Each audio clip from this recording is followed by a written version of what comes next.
When you look at secularism or when you look at atheism, people who try to explain human life and the universe and the cosmos through the understanding of the aql, the reasoning and the empirical science, through science, you'll see that, subhanallah, one of the things that Allah subhanahu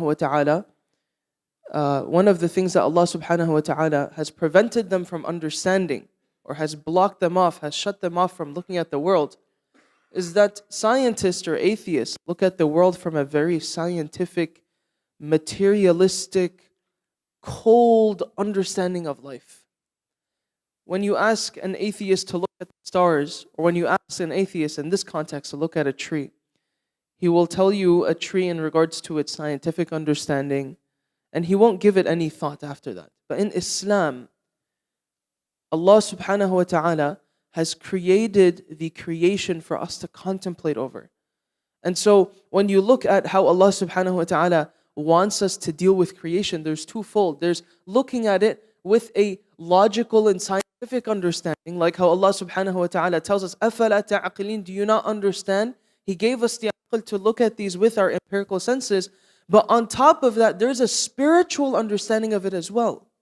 Allah subhanahu wa ta'ala has brought so much treasures and fruit and spiritual backing behind the very things that we look at. And so in this ayah, Allah subhanahu wa ta'ala describes a good word, saying something that is good, like a tree, where its branches are rooted firmly into the ground and its branches go out into the sky.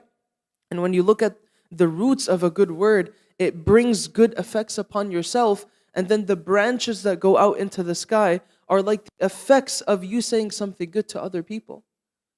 The very essence of the Quran, the very essence of Islam, is not just looking at things from its outward, value. It's not looking at it from its exterior sense, but it's having a spiritual understanding. And that's what makes Islam so beautiful. No other religion does that. When you look at how we have our outside influences, what they teach at university, this very atheist, devoid of divine guidance, devoid of Allah subhanahu wa ta'ala, this type of mindset, this type of understanding, looking at everything logically, it creates this sort of hardness into our heart because you don't look at things through a spiritual lens. And I'm going to bring that conversation over to tawakkul. A lot of times when we go through many bad things in our life, or when we go through things where we feel let down, like for example, very recently, having this conversation with my friends, people feel let down because of the elections. People let down because of what's going on in the world. And so when you look at the aspect of tawakkul, we have to sometimes understand why we don't end up having tawakkul in these situations. Because we frankly don't. And that comes from a very secular, devoid of Allah understanding. We are taught in our lives, especially for us as Desis and Arabs, for people back home, we're taught to look at things from a very logical understanding. What is the most logical outcome?